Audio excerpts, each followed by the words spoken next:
Boa noite, pessoal. Todos me ouvindo?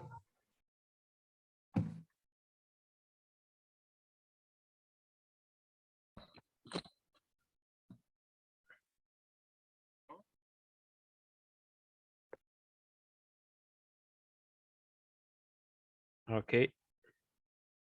Conseguindo me ouvir? Tá, tô conseguindo.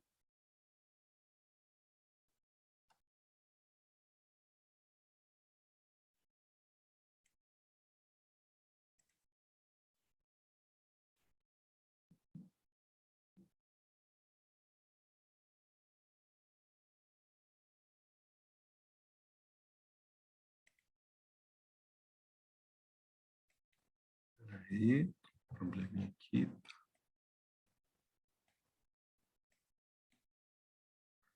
Pessoal?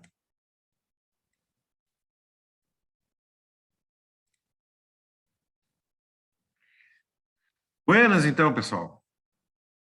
Ontem, então, mais ou menos como a gente já tinha conversado, né? Nós vimos um pouco sobre as contadoras. Hoje nós vamos ver mais um pouquinho sobre elas, né? E além das contadoras, existem outros dispositivos que são muito importantes, né? Quando nós falamos em eletricidade de força, eletricidade de potência, né? Quando nós estamos nos referindo ao acionamento de motores, acionamento de cargas enfim, nós sempre vamos nos referir a comandos, né? Dispositivos de comando, dispositivos de manobra, dispositivos de controle. Isso na eletricidade de potência é algo quase que enraizado, tá? Não tem como a gente falar de uma coisa sem estar falando da outra, né? Então, nós temos vários dispositivos, botoeiras, chaves manuais, as próprias contatoras, enfim, né? E além desses componentes, nós temos vários periféricos, que têm uma finalidade muito importante em manter as condições de segurança. Então, hoje a gente vai falar bem tranquilo, tá, de cada um deles, né? Então, o que a gente pode ver aqui nessas imagens, né? Nós temos alguns estilos de chaves manuais, né? Depois nós vamos falar de alguns tipos de botões, que nem a gente já tinha mais ou menos deixado isso encaminhado ontem, né? Então, tem algumas coisas que são importantes a gente falar, tá? Para o acionamento de motores, a gente necessita sempre de um dispositivo que realize a operação de ligar e desligar, né? A gente vai ter que colocar o motor na posição de rotação e depois tirar ele dessa rotação, né? E alguns exemplos, né, podem ser as chaves, sejam elas manuais, né, que nem a gente está vendo aqui, ou os botões manuais, né, estando eles em botoeiras ou não. Uma botoeira ele é um conjunto de botões, tá, para poder fazer a partida daquele determinado motor. As chaves manuais, elas são dispositivos de manobra mais simples, elas têm um custo menor, né, eles acabam não tendo a sofisticação de outros tipos de componentes, mas ao mesmo tempo eles são bem eficientes, bem eficazes, né, e tem um custo relativamente baixo. E o que acontece? As chaves manuais, a gente consegue usar elas diretamente entre a rede e o motor, tá? Então, eu posso simplesmente descartar o uso de uma contatora, né? Eu não preciso necessariamente pegar a contatora, fazer uma lógica, não. Eu pego a chave manual, faço a ligação dela, depois disso coloco a saída para o motor, e aí eu já toco ficha, tá? Vou conseguir fazer isso em todas as situações? Não, né? Tem situações que eu preciso de botões, preciso de contatoras, preciso fazer uma lógica, né, já mais sofisticada. Então, as chaves magnéticas, elas geralmente são empregadas em manobras simples. O acionamento de uma bomba, né, um poço artesiano.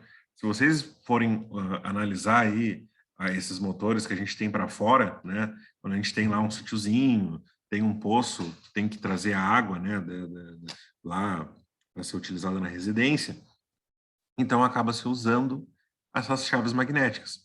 E aí tu troca da posição de ligado, da posição de desligado, enfim, né? A gente consegue ter um acionamento mais simples. Existem chaves manuais que já fazem o papel de uma partida estrela-triângulo. Começa em estrela, depois troca para triângulo, outro começa em triângulo, troca para estrela. Isso vai depender muito do tipo ligação que a gente está fazendo. Então, tem essa finalidade, né? Vi que alguém falou no chat aqui, vou olhar. Boa noite, Christopher, boa noite. Então, assim, pessoal, quem aqui já usou uma chave magnética?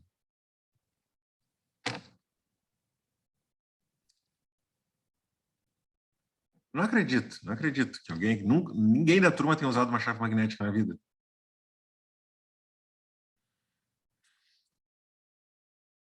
Não? Ninguém quer falar? Só assim, ó, eu já usei. Nada. Se eu usei, não me lembro, mas eu com certeza não usei. Então é isso. Existem vários tipos de chaves magnéticas, tá?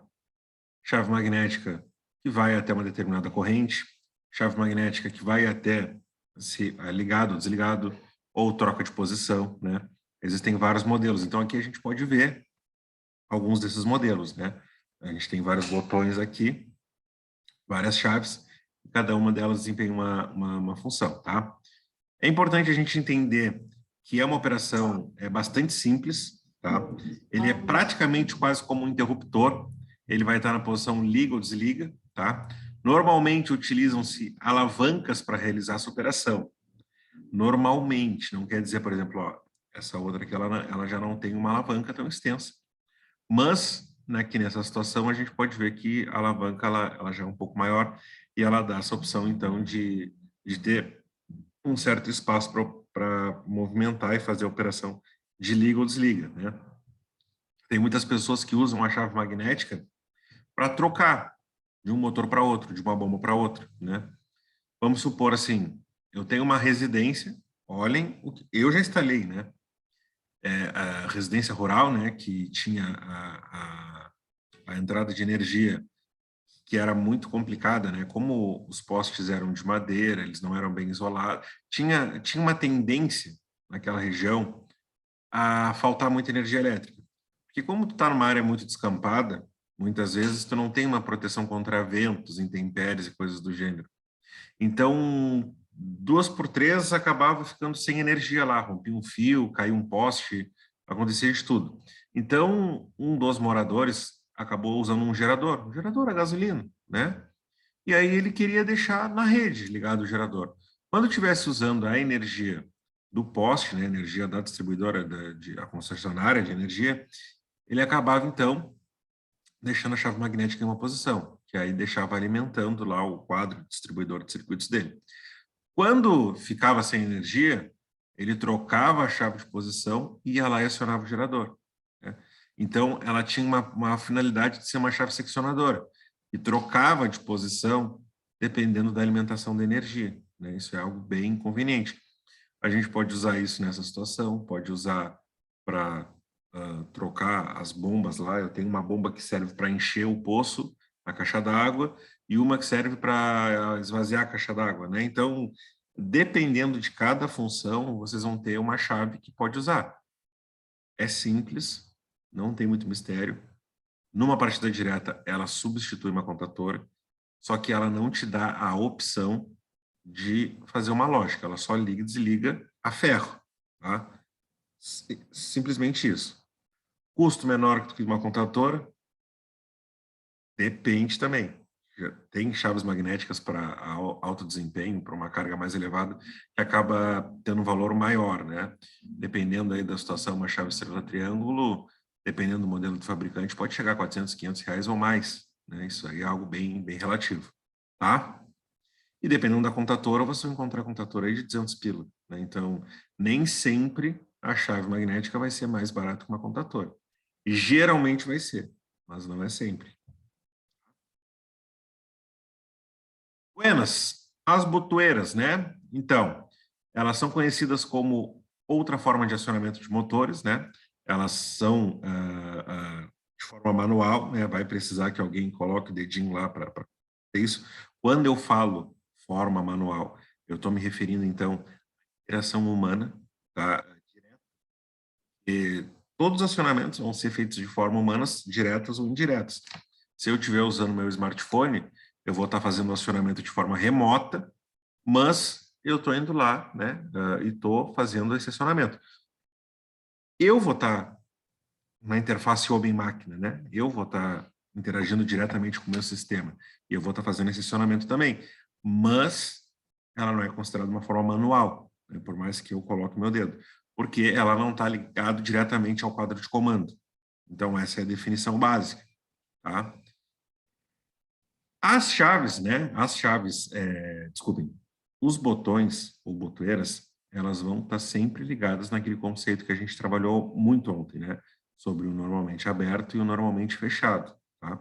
Existem diversos modelos, podem variar. Cor, tipo, fator de proteção, fator de acionamento, quantidade de contatos, né? Então, a gente tem uma gama muito ampla, tá? E a grande jogada, tá, dos botões, das botoeiras, tá, pode ser o tipo pulsante ou com intertravamento. Qual é a diferença do pulsante para o botão que tem o intertravamento? Isso vocês vão ver lá na prática. O pulsante, se eu não deixar o dedo na posição, tirar, ela vai voltar para a posição de origem. Tá? Se eu colocar o dedo e tirar o dedo, na que tem intertravamento, ela vai continuar na posição que eu coloquei. Ela só vai voltar se eu ir lá e trocar. Vocês entendem a diferença? Pulsante volta sempre para a posição inicial. Botão com intertravamento é aquele que eu tenho que voltar para a posição inicial manualmente. Ela não volta de forma natural, tá? As botoeiras com entretravamento mantêm a posição de NA ou NF, como a gente já havia falado, toda vez que ela é acionada ou pressionada, né? Ou seja, permanece na nova posição até que o próximo acionamento, né, seja feito. Já as botoeiras pulsantes, elas apenas durante um tempo, né? Só no tempo que o botão está sendo pressionado ali, tá? Então, vocês podem ver. Aqui a gente tem uma de pânico, tá? Que essa daqui é pulsante. Depois a gente tem aqui uma outra que é pulsante também, um outro botão com intertravamento e uma pulsante, né? Então, a gente tem diversos modelos, tá? Bom, além do tipo, né, de ser o intertravamento ou pulsante, nós temos o jogo de cores, né? Então, nós temos algumas cores que são de caráter universal. Quando a gente está lá na empresa, a gente precisa colocar para funcionar o motor, a gente tem algumas cores que vão ser interligadas diretamente com os botões, tá? Ô, Taigo, Pode falar. não sei se é só para mim, mas tá só no primeiro slide para mim, não sei se chegou a passar algum. Não, tá trocando para vocês? Eu tô no primeiro slide para mim ainda.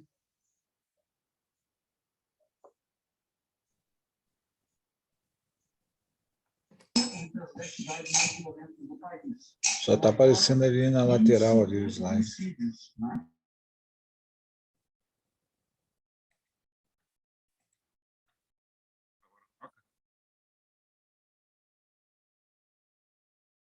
Ou não?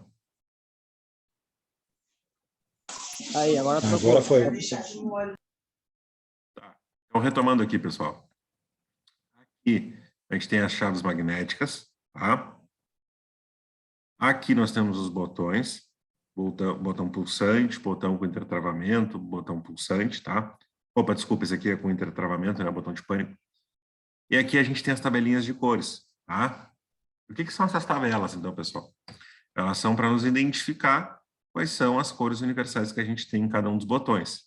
Então, o vermelho vai ser sempre para parar, desligar, emergência, né?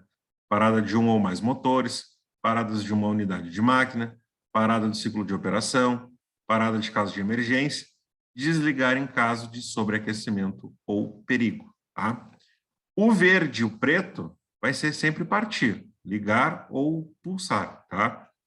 Partida de um ou mais motores, partir de unidades de uma máquina, operação por pulsos, energizar circuitos de comando, né? Então, o verde e o preto vão ser sempre nessa pegada aí. O amarelo, tá? Ele vai sempre ter a característica de tu intervir em algo, né? Vai ser uma intervenção. O amarelo, pá, tem alguém lá mexendo, tem alguém dando manutenção, né? Vai ser sempre o retrocesso, interromper, condições anormais, tá? Alguma coisa vai estar acontecendo. O azul e o branco, eles vão te dar, então, sempre a possibilidade de tu adicionar alguma legenda, né?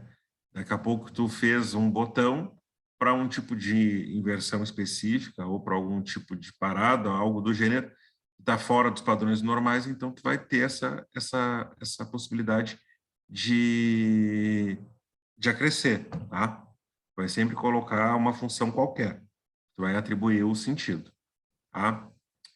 Além disso, nós temos, então, algumas... a gente tem algumas sinalizações, tá? Vocês já viram uma caixa, um quadro de comando?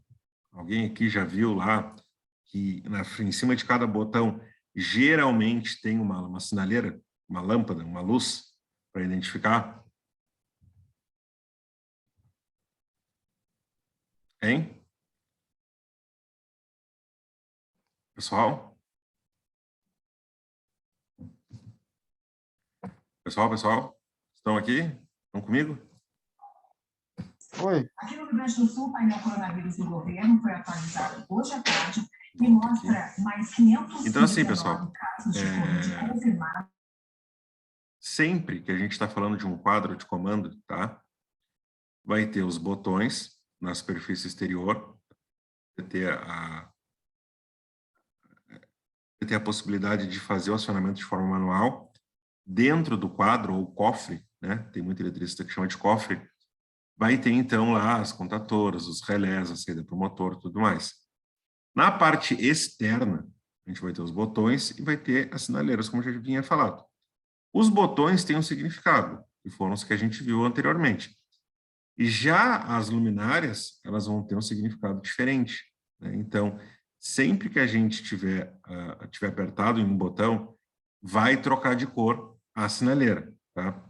Então, o vermelho, tá? Vai ser condições anormais, vai ser perigo, sempre. O amarelo, atenção. O verde, condições de segurança, tá? De serviço.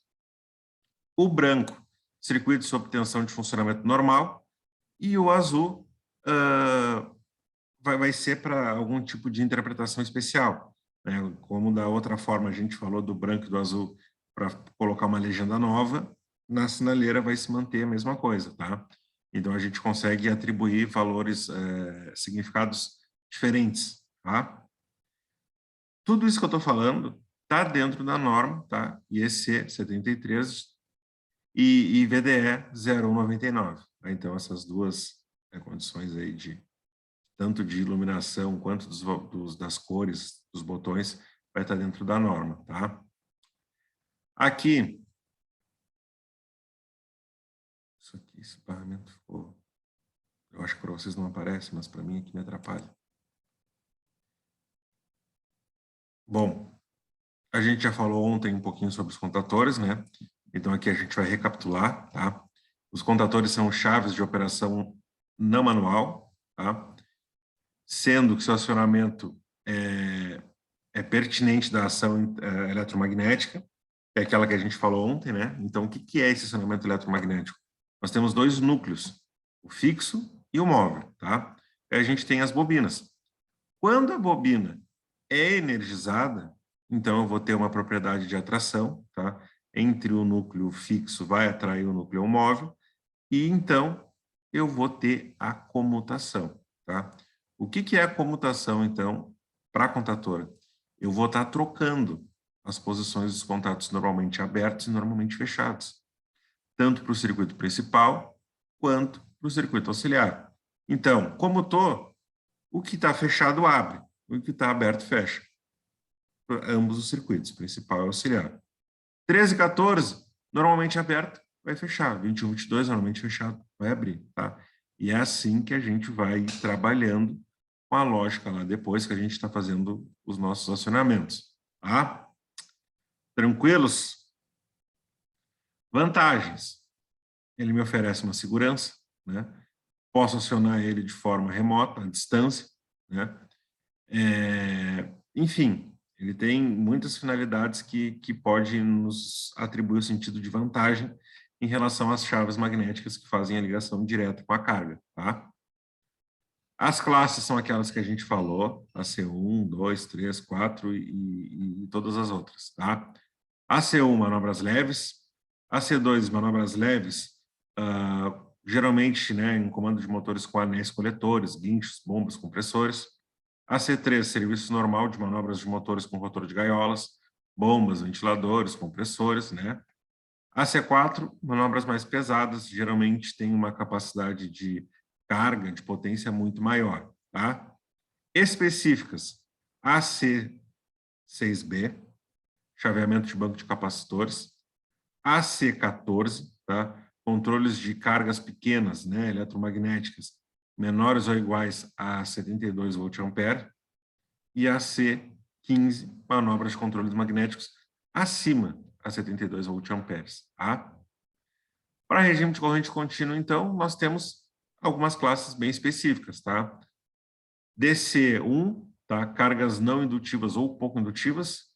DC3, motores de corrente contínua com excitação independente, né? Partindo em operações contínuas ou de chaveamento interterminante, tá? Frenagem dinâmica de motores. DC5, motores com excitação série, partindo da operação contínua ou com chaveamento interterminante, frenagem dinâmica de motores em corrente contínua. E a última delas, DC6, chaveamento de lâmpadas incandescentes, tá? Essa DC6 já é algo que era pouco utilizado antigamente e hoje cada vez mais cai em desuso, tá? Aqui a gente tem a classe, tá? Aqui vocês podem ver o catálogo da VEG, que fala algumas especificações. Nesse caso aqui está discriminado por classe. Aqui a gente tem a C1, a C3 e a C4. Isso vai depender de algumas coisas, tá? Primeiro, vai depender do tipo de carga que eu estou instalando, tá? Depois disso, vai ser em cima da corrente nominal, tá? Se eu vou ter uma corrente nominal maior ou menor, então eu vou ter que enquadrar a potência, desculpem, a tensão do motor, tá?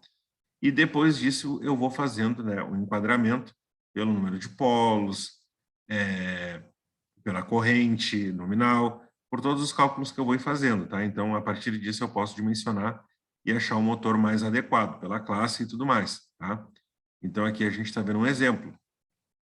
Vou escolher do tipo de contatora, em cima da classe, em cima da frequência, da corrente nominal, da tensão, e aí eu consegui achar o modelo específico. Vocês podem ver aqui, ó, que está apontando para as correntes, né? Cada uma das correntes que vai exigir a pior situação, né? Geralmente, essa pior situação nunca é na corrente nominal, sempre na corrente de partida, tá? E agora a gente entra, então, nos dispositivos de proteção, tá? Nós temos vários tipos de dispositivos de proteção, dentre eles nós temos os fusíveis, tá?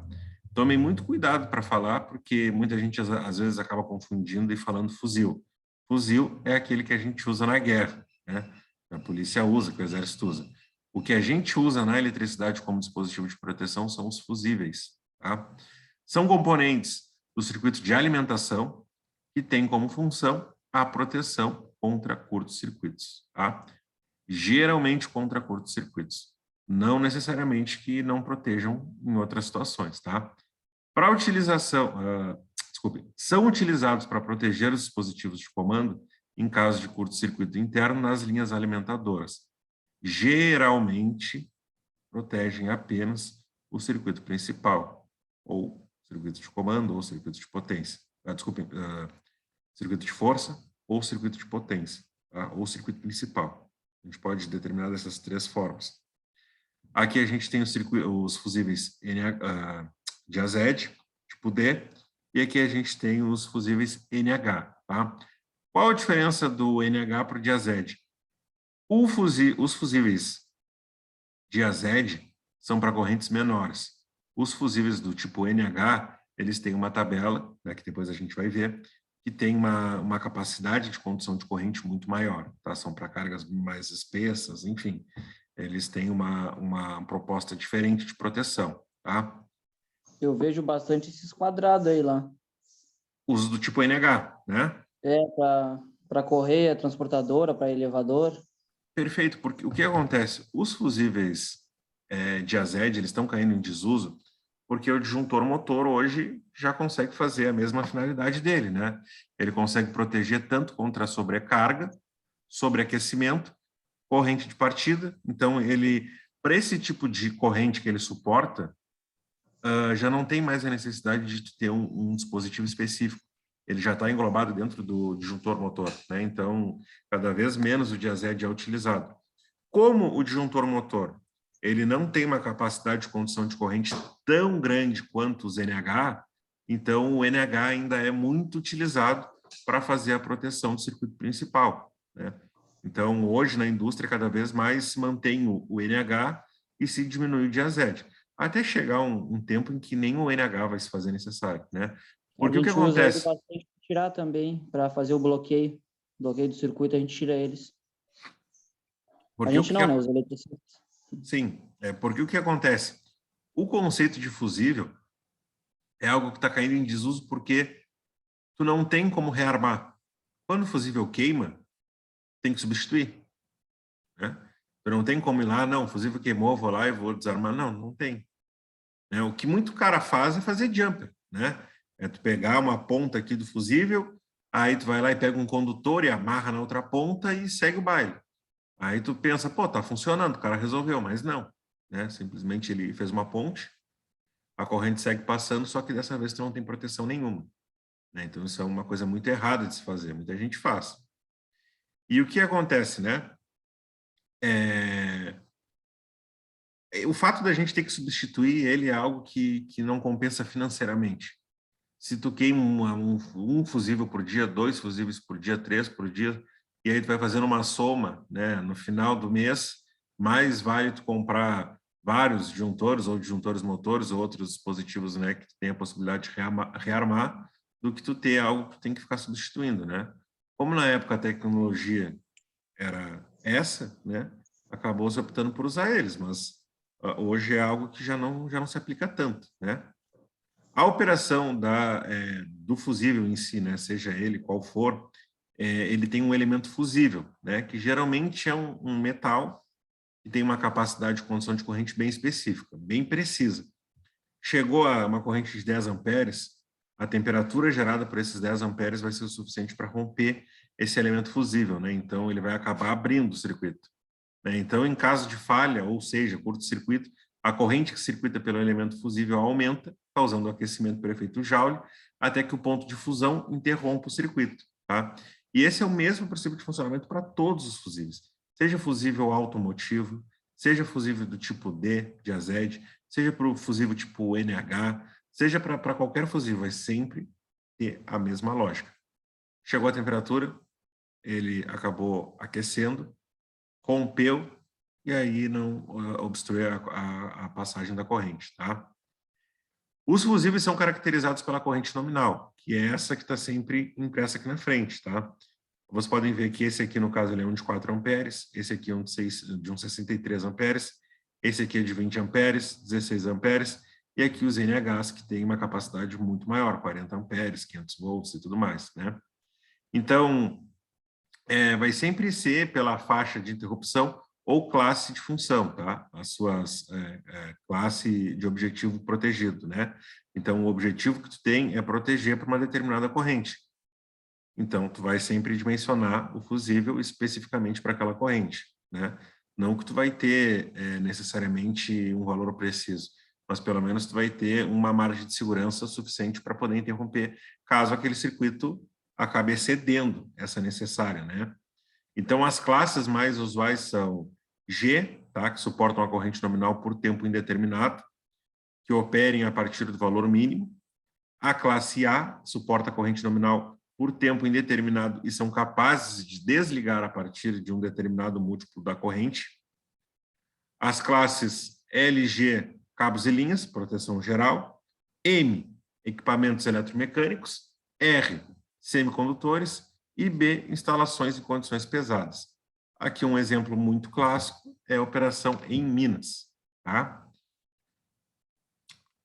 Desses modos, fusíveis são especificados pela classe de serviço, que são compostos em função das suas classes. GL, proteção total de cabos e linhas. Vocês entenderam, né? Aqui a gente está falando das classes de função, depois das classes de objeto, e aqui a gente está unindo as duas, né? Para vocês saberem fazer a leitura correta lá do fusível. GL, proteção total, tá, de cabos e linhas. AM, proteção parcial de equipamentos eletromecânicos. AR, proteção parcial de semicondutores. GR, proteção total de semicondutores. GB, proteção total de instalações em condições pesadas. Bom, aqui a gente entra, então, tá, nas classes, nas classificações, tá, dos fusíveis quanto à velocidade de atuação. Porque quando a gente fala em fusível, o mais importante é a gente saber qual velocidade ele atua. Porque isso vai impactar diretamente na minha instalação. Se eu estou falando de uma carga que tem uma corrente de partida muito alta, se eu estiver falando de um fusível ultra rápido, já não vai funcionar. Porque ele vai ter uma partida, um pico, depois ele vai cair para nominal, e aí meu fusível estourou, né? Então aí está dando um problema no fusível, no dimensionamento do fusível.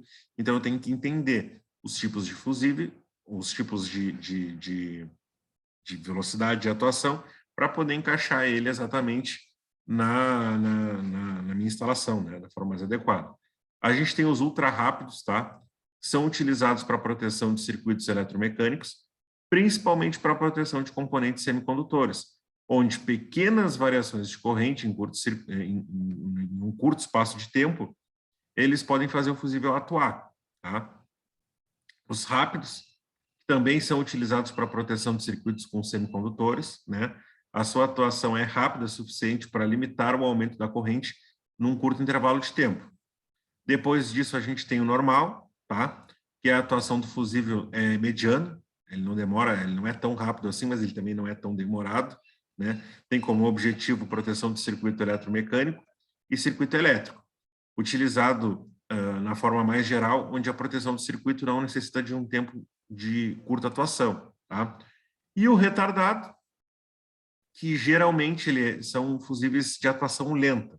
Eles têm um tempo bem prolongado para fazer a atuação, né? Então eles esperam para ver se, né, a corrente não vai voltar e tal, e até depois de um determinado valor, né, de tempo, aí eles acabam atuando, né, rompendo o bimetal deles.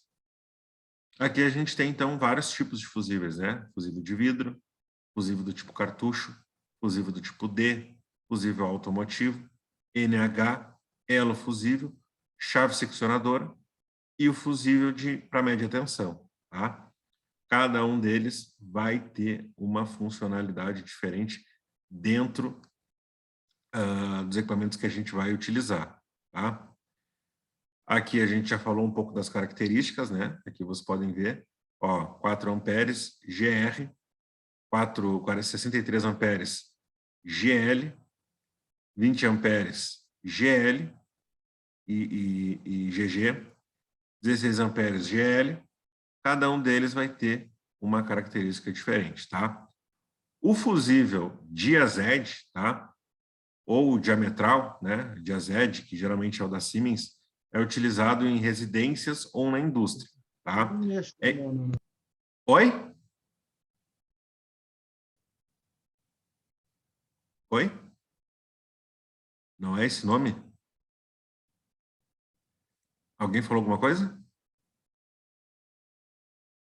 Não? Tá.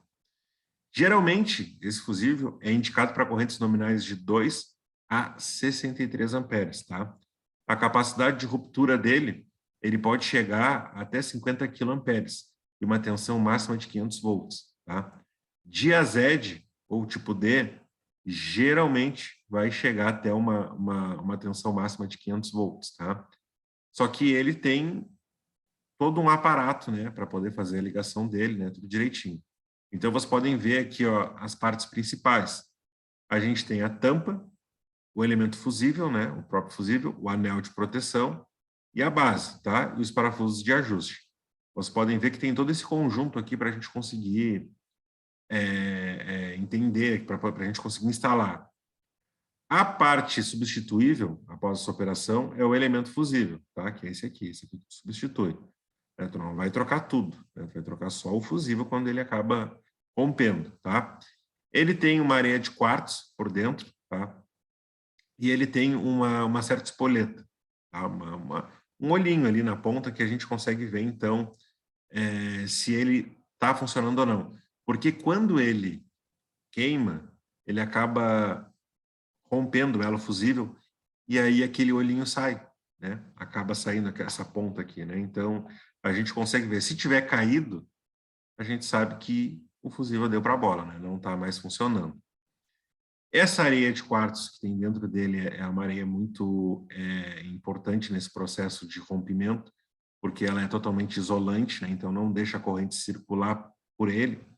E é uma corrente que, se for é uma areia que, se a corrente for muito, muito elevada, ela tem a mesma propriedade do vidro. Ela acaba vidrificando e cada vez aumentando mais a forma de isolação dela, tá? Depois disso aqui a gente pode falar sobre a base, né? O que é a base? A base é a parte que vai ligado lá no quadro de comando, né? Ela é onde fica lá, ela é fixada, né? Então ela é constituída de porcelana, que é conectada à entrada de energia, né? E aloja todos os componentes de segurança, né? É ela que vai suportar, então, o restante dos componentes que vão manter interligados, né, o elo fusível com a instalação. Depois disso, a gente tem a tampa, né? Que é a tampa de porcelana, com um corpo metálico. A função dela é fixar o fusível na base. Depois disso, a gente tem o anel de proteção, né? Que tem como principal função proteger contra algum toque acidental ali, né? Enquanto o fusível está operando. Então, isso pode acabar queimando alguém, dependendo da situação, ou uma descarga elétrica. Então, o anel ele serve simplesmente para fazer essa proteção, né? O parafuso de ajuste, então, é onde vão ser conectados os condutores que vêm da linha até, então, a contatora, ou o disjuntor, ou, enfim, né? O dispositivo de saída que a gente vai fazer a ligação, tá? Bom, aqui a gente tem o sinalizador, né? Que é aquilo que eu estava falando, né? Aquele olhinho, aquela espoleta que tem na ponta. Se ele não estiver totalmente conectado à base do fusível, ele vai acabar ele sinalizando que o fusível já está em aberto, né? Ele já foi rompido, está queimado, tá? Ele fica localizado na parte de cima do fusível e tem como função indicar o estado do fusível. Quando o indicador está retraído, o fusível está apertado. Quando está ejetado, o fusível está queimado, né? Então, quando ele ejeta, quando ele sai fora, acaba sinalizando que o fusível queimou, tá? Bom, aqui a gente tem os fusíveis do tipo NH, tá? A gente tem de baixa tensão e alta capacidade, né? Ele serve para várias situações, tá? Ele é construído por uma corrente normatizada, né? Quando a gente usa essa palavra normatizada, está remetendo à norma, né? Que vai de 4 a 630 amperes, tá? E a capacidade de ruptura dele, olhem, chega até 120 quiloamperes. E tem uma tensão máxima de 500 volts, tá? Então, vocês podem ver que aqui ele tem as mesmas especificações que o Diazed. Tem aqui a corrente e tem a classe, tá? Bom, são próprios para circuitos que estão sujeitos a sobrecargas, né, de curta duração, como, por exemplo, na partida de motores trifásicos, possuem uma alimentação da intensidade das correntes de curto-circuito, em virtude do seu pequeno tempo de fusão. E aqui a gente pode ver, então, a tabela, né, que mostra, então, as capacidades de corrente. O NH, tá, do código dele 00, ele vai de 4 a 160 amperes, da capacidade de interrupção. O NH1 vai de 50 a 250 amperes. O NH2 vai de 125 a 400 amperes. O NH3 vai de 315 a 630 amperes. Tá? Então, essa tabelinha aqui é o que fala as especificações do NH. Tá? Sempre respeitando a classe, respeitando a finalidade, né, que a gente tem, e essa é o tipo do fusível NH. Tá? Aqui, vocês podem ver, tá, que ele tem uma base já diferente, né? Geralmente ele é encaixado como guilhotina, né? ele tem uma base onde é alojado fusível, tá? Então, essa base aqui, igual ao tipo D, né, o de AZ, ele é fixado geralmente no quadro de comando e depois disso o fusível é encaixado nele. Aqui a gente tem alguns tipos de fusíveis NHs que tem também outro tipo de dispositivo de proteção para manter eles alojados, né? Aqui a gente tem os acessórios, que são utilizados para facilitar o manuseio e garantir a proteção. São o punho, saca fusível e a placa divisória, né? Então, não necessariamente todo fusível vai ter esse acessório aqui. Geralmente, são fusíveis para situações específicas, tá? Não tão específicas, mas para algumas situações. Eu vou ter sempre? Não necessariamente, né? A gente tem eles em várias situações. Mas aqui a gente pode ver a forma mais clássica de utilização do fusível. Para tirar, para colocar, para proteger, para substituir, enfim. Né? Tem a sua finalidade própria, né? Bom, o dimensionamento dos fusíveis, né? Ele vai se recomendar sempre que sejam observados os seguintes critérios, né? Primeiro critério para a escolha do fusível: devem suportar o pico de corrente IP dos motores durante o tempo de partida, né? Então, IP, corrente de pico, TP vai ser o tempo de partida, né? Então, a gente tem que ver que isso vai ser sempre sem difundir, né? Sem acabar rompendo o elo fusível. Com os valores de IP e TP, determina-se pelas curvas características dos fusíveis, fornecidos pelos fabricantes, e o valor necessário para o tipo de fusível, né? O segundo critério da escolha do fusível devem ser sempre especificadas com uma corrente superior a 20% acima do valor nominal da corrente, tá? Então, esses 20%, eles vão ser sempre 1,2 vezes o valor da corrente nominal. Então, a partir disso, eu vou ter a corrente do fusível, né? E o critério 3, tá? Para a escolha do fusível, devem proteger também os dispositivos de acionamento, né? Tanto como os contatores e relés térmicos, né? Então, o fusível protege até o relé térmico. Ah, mas o relé térmico não serve para proteger contra elevação? Sim. Então, um dispositivo de proteção serve para proteger o outro dispositivo de proteção, porque cada um deles tem uma finalidade diferente. Um é contra curto-circuito, outro é contra sobreaquecimento, e assim sucessivamente, né?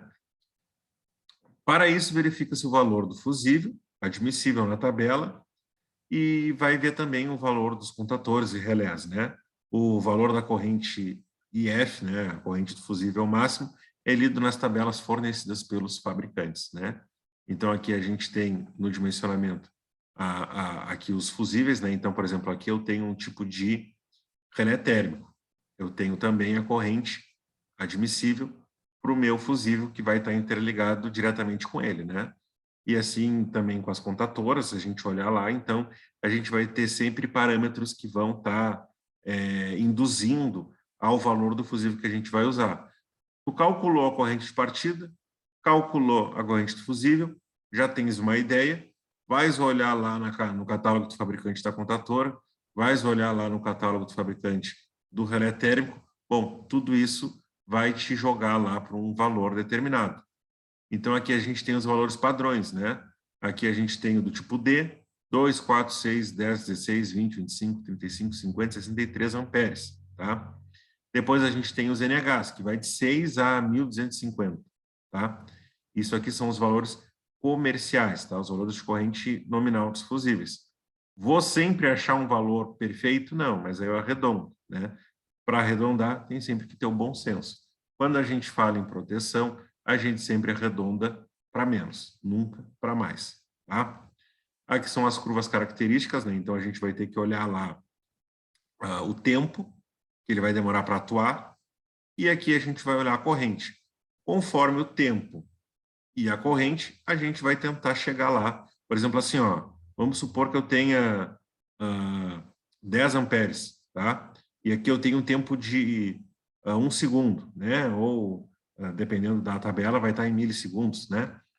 Tem 1 segundo. Bom, 10 amperes, vou chegar até lá o 10 e vou descer, né? Então, onde é que eles vão se encontrar? Vão se encontrar na curva de 2 amperes, tá? Então, vai ser esse fusível que eu vou usar. Se eles tivessem se encontrado lá na curva de 4, bom, eu usaria 4. Se encontrasse na curva de 6, usaria 6. E assim sucessivamente, tá? Aqui vai ter, então, a tabela do NH, que vai seguir exatamente o mesmo princípio. E aqui a gente fala, então, entramos nos relés, tá? Quando a gente fala em relé, a gente tem, então, um dispositivo que pode ser utilizado para várias finalidades. Temporizador, um relé eletromagnético, um relé térmico, né? Então, a gente tem vários tipos de relés, tá? O relé é um dispositivo utilizado para proteção de circuitos com relação a sobrecargas, tá? Diferentemente em relação aos fusíveis, que atuam em uma única vez, né? Então, o relé térmico ele pode ser atuado várias e várias vezes, tá? Os relés atuam diversas vezes durante a sua vida útil, ou seja, eles não atuam, eles atuam e não têm a necessidade de serem substituídos, tá? Os relés utilizados comumente como dispositivos de segurança podem ser do tipo eletromagnético ou térmico. Relés eletromagnéticos, a atuação dos dispositivos baseia-se na ação eletromagnética, tá? Que é provocado pela circulação de corrente elétrica em uma bobina. Então, o que acontece, né? Dependendo da corrente que está circulando nessa bobina, eu vou ter uma intensidade de campo magnético maior ou menor. Ou isso vai induzir a atração e a repulsão, né, do seccionador que vai ter dentro dele, interrompendo ou não a circulação da corrente elétrica. A gente tem aqui, então, né, o exemplo do relé eletromagnético, né, que esse aqui também é um relé temporizador, ele vai contar tempo, né, então ele vai ter a sua especificidade. Os relés de mínima tensão monitoram a tensão mínima admissível, tá? São reguladores aproximadamente em 80% do valor nominal da tensão. Quando a tensão for inferior e este limiar, né, o relé, atua e interrompe os circuitos de alimentação. Ou seja, ele vai interromper de forma inteligente. O relé de máxima corrente é utilizado para monitorar a circulação de corrente quando ocorre um aumento de corrente acima do valor determinado no relé e atua e interrompe o circuito de alimentação, né? Então, ele pode ser colocado em conjunto para poder fazer esse monitoramento e interromper a corrente quando tiver essa necessidade, tá? O relé térmico, ele já tem dois tipos de metais. O relé térmico ele vai ter um metal frio e um metal quente, ou seja, vão ter coeficientes de dilatação diferentes. O que acontece? Quando o metal ele começa a aumentar a temperatura dele, ele vai envergar. E isso vai fazer com que a corrente interrompa, né? Então, os relés térmicos têm como princípio de atuação a deformação de um bimetal. O bimetal é formado por duas lâminas de metais diferentes, né? Geralmente ferro e níquel, tá? Cujo coeficiente de dilatação é diferente. E com o aumento da temperatura, provoca o aumento da circulação de corrente pelo bimetal e ele acaba se deformando, né? Então, ele tem essa funcionalidade. O relé térmico geralmente é ligado na saída do circuito principal da contatora, tá? Então, ele pode ser rearmado de forma automática ou ele pode ser feito de forma manual, tá? Os relés devem ser dimensionados de forma que contenham em sua faixa de ajuste a corrente nominal que circula no trecho. E também não devemos dimensionar o relé próximo ao limite superior da sua faixa, pois caso ocorra a necessidade do motor ser usado com fator de serviço superior a 1, o relé irá suportar esse ajuste, tá? A faixa de corrente dos relés devem ser, então, de acordo com a corrente de relé, né? Que assim como a corrente de fusível, IF, a gente tem um IR, e esse IR, então, é dimensionado através da corrente nominal. Geralmente, a gente usa de 1,15 vezes a corrente nominal ou até 1,25, né? Como a gente tinha lá 1,2 vezes a corrente nominal para determinar a corrente do fusível, a gente tem, então, tem esse valor, né? Para ter uma margem de ajuste. Aqui a gente tem o relé, né, de sobrecarga, e ele também tem a mesma lógica de funcionamento, né? A gente pode ver aqui, então, tá? Que a gente tem um indicador do estado, a gente tem a tampa, que é uma tampa transparente, que a gente consegue ver, então, né, as especificações de corrente que a gente colocou, o seletor de serviço de desarme automático manual, aquilo que a gente tinha conversado ontem, e o pulsador de stop, né, que a gente consegue ir lá e desarmar ele de acordo com a nossa necessidade. Preciso desarmar ele agora, eu vou lá e aperto o stop. Tá? Depois disso, nós temos os relés temporizadores, então. Né? Os relés temporizadores, eles geralmente são muito importantes lá na ligação da nossa partida estrela-triângulo, né? Os relés temporizadores são dispositivos utilizados durante o processo de acionamento das partidas de motores. Sua utilização é bastante diversa e depende da aplicação desejada. Os relés temporizadores mais utilizados são de retardo na energização, né, o RE, e o retardo na desenergização, que é o RD, que nada mais é do que o estrela-triângulo, né, e os relés cilíndricos. Aqui a gente tem todas as especificações, né? Então, RE, retardo na energização, P, pulso na energização, S, ciclo de 2 ajustes, né? Ciclo ligado e desligado. O C e R, né? Ciclo de 2 ajustes, ligado e desligado. CLI, ciclo de 1 ajuste, início ligado. C e D, ciclo de 1 ajuste, início e desligado. RE, retardo na desenergização de comando. O RD, retardo na desenergização, sem comando. E o ET, estrela, triângulo. Tá? Aqui a gente pode ver os modos de operação dele, né? Ele vai ter as suas faixas de alimentação e ele vai ter a sua entrada e saída, né? Aqui a gente pode ter as alimentações, né? Sempre em A1 e A2, vai estar referente às bobinas, né?